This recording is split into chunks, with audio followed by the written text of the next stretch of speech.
Jadi penggunaan teknologi itu mengubah pengalaman dan persepsi manusia kepada realitas dunia.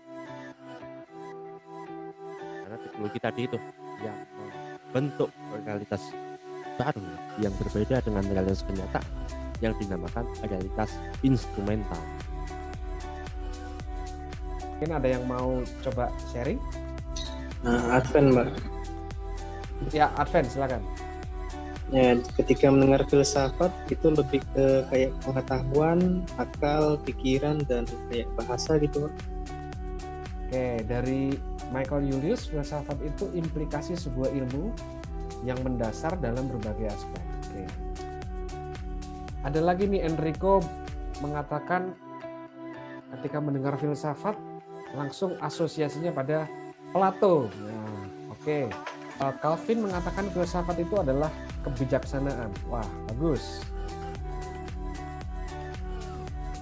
Kalau masing-masing orang benar, masing-masing merasa baik, kebaikan itu apa? Ada nggak kebaikan bersama yang bisa dipegang?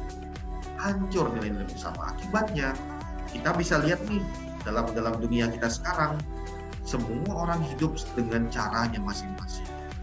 Tanpa mempedulikan sesamanya, tanpa mempedulikan masyarakatnya, tanpa mempedulikan sekitar. Hancur nilai-nilai itu bersama. Pertanyaannya, dan apakah etika masih penting? Oke, pertama-tama yang perlu kita ketahui bersama adalah positivisme itu tidak sama dengan positive thinking ya. Positivisme itu juga tidak sama dengan positive attitude. Dia bukan positive life atau positive vibes only gitu ya. Misalnya ada salah satu kata kunci dalam tradisi pengetahuan di dalam filsafat itu ada semacam istilah verifikasi. Jadi kalau teman-teman misalnya sering menggunakan istilah itu, coba dong klarifikasi gitu ya. Kalau di dalam filsafat sebetulnya lebih rigid lagi, yaitu disebut dengan istilah verifikasi. Sebetulnya kalau istilah verifikasi itu turunannya dari paradigma atau epistemologi empirisisme yang dikembangkan oleh positivisme yang dikuatkan lagi oleh neopositivisme. Jadi ini merupakan sebuah tujuan akhir kita dari kegiatan pendidikan karakter ini adalah tujuannya untuk mempersoalkan realitas. Nah, ada sebuah pepatah yang mengatakan bahwa realitas yang tidak dipersoalkan adalah realitas yang tidak layak dihayati. Nah, tapi pertanyaan selanjutnya yang perlu kita tanyakan sebenarnya adalah apakah realitas itu? Nah, dan bagaimana mempersoalkannya? Nah, tentang bagaimana menurut teman-teman dengan mudahnya informasi yang beredar di masyarakat, khususnya informasi elektronik, itu bagaimana? Menurut saya sangat mudah untuk menyebarkan suatu informasi, terutama di era globalisasi ini, di mana sekarang teknologi itu sudah berkembang sangat pesat. Sebenarnya tanpa kita sadari, kalau ditelusuri, kita ini bisa saling berhubungan. Makanya ada yang bilang kan kalau dunia ini sempit, mudahnya persebaran informasi ini dapat membawa dampak positif dan negatif. Mengenai desas-desus tentang panic buying susu beruang yang sedang beredar di masyarakat saat ini. Katanya banyak yang beredar itu berita tentang katanya susu beruang itu bisa menyembuhkan COVID. Nah, menurut kalian itu benar nggak? Di sini kita mau bahas apa ini? Apa Mbak Lia mungkin ada ide? Apa bahas apa ini? Tentang sesi pertama kayaknya enak, Rip. Yang Sesi globalisasi teknologi itu, Rip. Bener. Soalnya apa sesuai dengan situasi sekarang ya, di era globalisasi ya soalnya ya. Oh ya, benar sekali. Oke. Berhubung masih kondisi pandemi, terus dihubungkan dengan topik pertama ya tadi Lia ya usulin globalisasi. Ya. Mungkin ada kayak ide apa sih hubungannya antara globalisasi dengan pandemi dengan kondisi ini sekarang? Mungkin salah satu. Ini kita mau diskusi bareng tentang aspek-aspek apa aja sih yang terdampak pandemi COVID-19 ini. Aku jelasin dikit ya COVID-19. COVID-19 itu setahu aku ya singkatannya coronavirus disease, di mana COVID-19 ditemukan di kota Wuhan di China pada tahun 2019 kalau nggak salah. Dan berada di Indonesia di tahun 2020, bahkan hingga saat ini COVID-19 ini belum hilang di muka bumi. Nah, oleh sebab itu banyak sekali hal-hal yang sangat berdampak. Indonesia di lockdown, banyaknya angka pengangguran juga, terusnya apalagi ekonomi ini sangat amat terdampak karena adanya pandemi, karena kita tidak diperbolehkan untuk beraktivitas seperti biasanya. Ya, ini untuk agama dan saya sendiri aslinya dari awal emang nggak bisa disatuin, di mana orang-orang tuh bawakan dikit teologi sama ilmu pasti itu nggak mungkin bisa, soalnya teologi itu berdasarkan filsafat, berdasarkan berdasarkan sebuah wisdom lah kalau kita bilang, atau karunia. Soalnya di agama itu kita akan berbicara mengenai mukjizat atau apalah itu, atau ketaatan kita. Nah itu nggak bisa untuk disainskan. Halo, perkenalkan, nama saya Cynthia Dwi Alverina dari program studi akuntansi Universitas Macung, Malang. Saya di sini akan memberikan bagaimana pendapat saya setelah mengikuti Obor 4. Menurut pendapat saya, seluruh rangkaian Obor 4 ini tetap menyenangkan meskipun dilakukan secara online. Karena setiap di akhir sesi, kita dapat melakukan diskusi kepada kelompok kecil yang akhirnya kita bisa bertukar pikiran bagaimana pendapat setelah mengikuti per sesi dan bagaimana pemikiran tentang suatu masalah dari masing-masing orang. Manfaat mengikuti Obor 4 ini adalah kita bisa belajar untuk lebih kritis dalam menilai sesuatu. Tidak mudah percaya dengan hoax, apalagi di saat pandemi seperti ini. Kita juga diajarkan apabila ada suatu pernyataan atau berita, sebaiknya kita perdalam terlebih dahulu ilmunya sebelum kita menyimpulkan sesuatu. Saya merekomendasikan kegiatan Obor 4 ini untuk generasi muda. Alasannya agar kita semua bisa berpikir lebih kritis, namun tetap pada jalurnya. Terima kasih. Assalamualaikum warahmatullahi wabarakatuh. Shalom, Om Swastiastu, Namo Buddhaya, salam kebajikan, salam sejahtera buat kita semua. Rahayu. Lalu teman-teman, perkenalkan nama saya Michael Julius dari Prodi Manajemen 2019 Universitas Macung. Pada kesempatan kali ini saya akan menjelaskan tentang pengalaman saya ketika saya sudah mengikuti Obor 4 bersama rekan-rekan mahasiswa yang lain. Menurut kami, secara keseluruhan program Obor 4 ini sangatlah bagus dan sangat menarik, dan akan lebih baik jika dikembangkan lagi dengan topik-topik yang jauh lebih menarik lagi. Kenapa? Kami sangat mengapresiasi apa yang sudah dilakukan dosen terkait, narasumber, dan para panitia yang sudah bekerja keras dalam mempersiapkan Obor 4 ini. Manfaat yang kami dapatkan dari Obor 4 ini sangatlah banyak. Yang pertama adalah bagaimana kita mulai dilatih, bagaimana cara berkata yang baik, berpikir yang baik, dan bertindak yang baik. Dan yang pertama kali yang bisa kita pelajari dengan makna yang paling dalam adalah bagaimana cara kita merefleksikan diri kita maupun merefleksikan situasi yang ada, baik itu secara individu maupun universal, dengan positif, dengan bijak. Kemudian menurut saya sangat penting ketika mahasiswa dipersiapkan mulai dari sekarang sebelum nantinya lulus maupun bekerja, karena topik-topik yang ada ini sangat menarik dan sangat membantu kita dalam penumbuhan karakter kita di masa seperti ini. Dan juga banyak sekali materi yang bisa kita pelajari ketika kita mau sampaikan kepada orang lain, ini jauh lebih bagus, juga jauh lebih baik. Kemudian ketika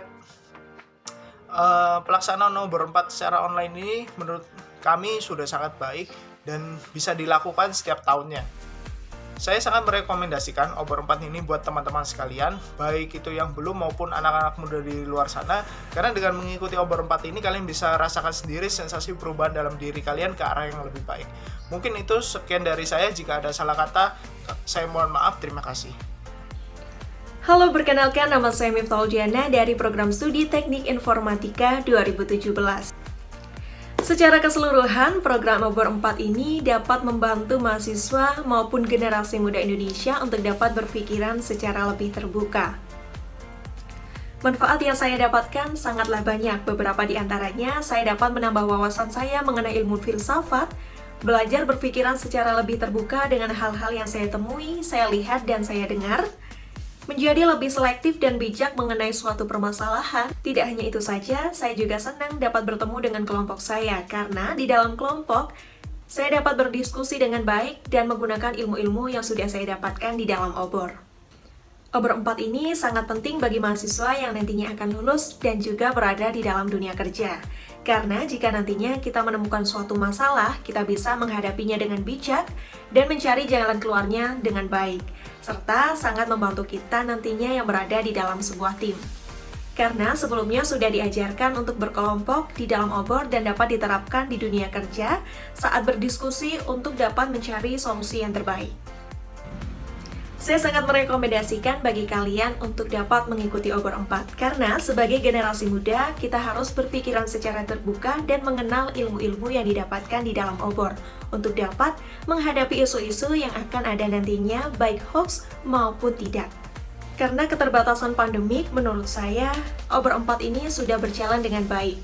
Tidak ada kekurangan karena panitia penyelenggara sangat menata jalannya acara sehingga terstruktur baik di dalam kelompok besar maupun di dalam kelompok kecil. Maka dari itu, ayo ikuti obor 4 agar kita dapat berpikiran secara lebih terbuka. Terima kasih, sampai jumpa.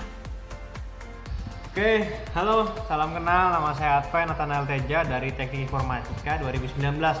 Baru-baru kemarin saya mengikuti sebuah program kampus yang sangat luar biasa dari Universitas Macung di mana obor 4. Nah, di mana sana belajar untuk melihat ke dalam realitas dan dalam diri saya sendiri. Nah, secara keseluruhan event ini atau kegiatan ini sangat luar biasa dari pembicaranya dan juga organisernya juga sangat luar biasa, banyak yang mengikuti juga dari yang udah magang dan masih Bapak berkuliah ya. Nah, masih ada yang semester 4 dan seterusnya. Overall bagus banget, saya belajar banyak di sana. Terutama sebenarnya saya sudah kurang lebih banyak tahu ya tentang materi ini, tapi saya di sini belajar untuk mengosongkan cangkir saya, di mana ketika ya seperti kita menuangkan minuman ya ke dalam cangkir, ketika cangkirnya sudah penuh, kita tuangkan lagi maka akan amber. Jadi ilmu yang baru tidak akan masuk. Jadi di sini saya belajar untuk bisa kalau memang sudah tahu ya kosongkan lagi cangkirnya dan menerima hal baru. Nah, dan juga di sini saya juga belajar untuk bisa trespass, di mana memberikan pemateri atau pembicara mereka sebuah ruang untuk saya terima di dalam hati dan pikiran saya untuk mereka bisa memasukkan ilmu. Jadi saya akan menerima ilmunya dengan sepenuh hati dan mendapatkan ilmu yang sangat banyak. Dan juga di sini sangat luar biasa, saya banyak belajar dari filosofi, melihat realitas, melihat suatu masalah atau suatu kejadian menjadi lebih detail. Nah, dan juga manfaatnya di sini sangat banyak banget ya, karena materi seperti ini tidak ada diajarkan di kuliah ataupun di sekolah, sangat jarang. Nah, padahal materi seperti ini sangat berguna banget di dunia bekerja atau bahkan ketika lulus nanti ya. Karena dari materi ini membuat seseorang ini menjadi tahu arah hidupnya kemana, tujuan hidupnya apa, dan melihat kebenaran. Nah, dimana zaman sekarang banyak ya berita hoax yang beredar dan semakin banyak dikatakan maka menjadi kebenaran. Nah, itu sangat menyesatkan. Nah, di sini dari filosofi dan materi-materi yang disampaikan pada obor 4 sangat luar biasa, dimana ketika saya bisa melihat sebuah keadaan dengan bukti yang jelas kebenarannya seperti apa. Jadi tidak menelan bulat-bulat berita yang saya lihat. Nah, jadi dan juga ini sangat penting ketika lulus bekerja, ketika lulus kuliah, ketika bekerja sangat penting banget karena di dunia kerja bukan hanya tentang mengerjakan sesuatu, tapi banyak tekanan dari lingkungan, dari luar juga, dari dalam juga ada, dari dalam diri sendiri, dari pikiran, dari hati, dan juga dari teman-teman dalam kantor ya. Nah, jadi perlunya kita untuk bisa melihat realitas dan mempertanyakan kebenarannya, mencari informasi yang sangat benar. Nah, di sini juga filosofi berguna banget untuk membuat orang ini produktif dan mendapatkan to-do list mereka dalam sehari-hari. Nah, karena dengan filosofi ini saya bisa menggunakan ketika pagi ya 1 jam setiap paginya, saya mempertanyakan hari ini apa yang saya bisa lakukan terbaik Karena hari kemarin ada masa lalu, hari ini adalah sebuah gift, dan besok adalah misteri. Jadi saya tidak tahu besok bisa hidup lagi atau tidak. Nah, dengan filosofi ini saya bisa merancang yang mana yang urgent, yang mana yang important, yang mana prioritas saya, dan juga setiap harinya apa yang saya lakukan. Nah, dari sini terbentuklah habit yang sangat bagus untuk bisa menjalani kehidupan. Nah, terutama juga untuk mendapatkan tujuan hidup saya. Nah, itu bagus banget. Dan juga saya sangat merekomendasikan untuk maba-maba dan bagi siapapun yang belum mengikuti Over 4, tolong segera ikut. Karena di sini sangat berbeda jauh, ini juga melengkapi dari hard skill-nya kalian, dari modal kalian kuliah. Nah, karena tanpa ini kuliah percuma. Nah, kenapa saya bilang percuma? Karena hanya teori dan materi saja itu tidak cukup, tapi seseorang butuh keahlian atau soft skill di mana bisa mengontrol diri mereka sendiri, mengontrol pikiran dan hati mereka, sikap, sifat, dan ego. Terutama di Over 4 ini saya sangat belajar untuk bisa merendahkan ego.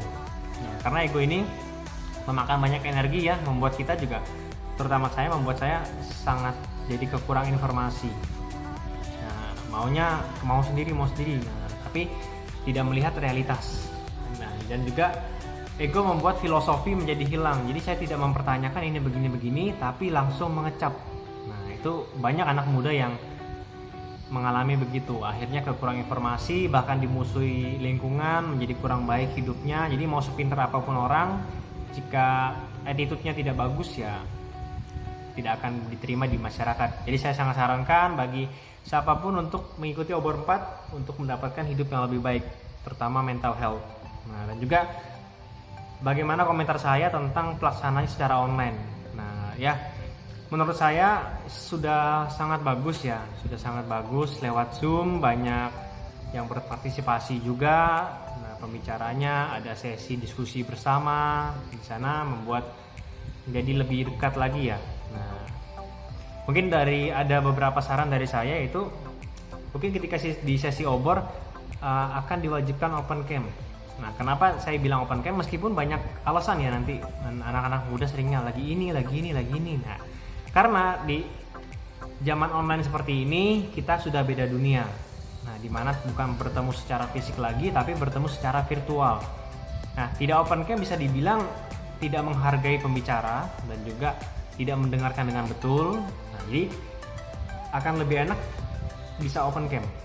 Nah, dan juga di open cam itu kita bisa lebih mendengar, bukan kedengaran. Kalau kedengaran saja ya mungkin ya oke lah, dengar, tapi tidak menyerap dengan betul. Nah, juga dari open cam ini kita menunjukkan respect kepada pembicara, meskipun sambil bekerja atau dia magang atau apapun, nggak apa-apa, open cam aja dan bisa mendengarkan melalui TWS atau earphone sambil mendengar. Ini tetap ada fokus di sana. Nah, kecuali yang memang berhalangan, kameranya tidak ada atau rusak atau kendala sinyal banget, jadi harus off cam ya, bisa disesuaikan lah. Nah, karena ini bukan masalah buat buat yang melaksanakan obor untuk supaya bagus open cam semua, tidak, tapi ini untuk masing-masing dari mahasiswa yang mengikuti, karena tidak ada fungsinya juga ketika open cam tidak mendengarkan dan apalagi off cam, mungkin ditinggal tidur ya. Nah, jadi mungkin disarankan lebih banyak yang on cam dan juga ada diskusi ya, tanya jawab. Nah, jadi di sana akan lebih aktif lagi, kegiatan obornya lebih berwarna. Jadi tidak hanya satu arah kesannya ya, hanya pembicara yang ngomong terus kan bosan.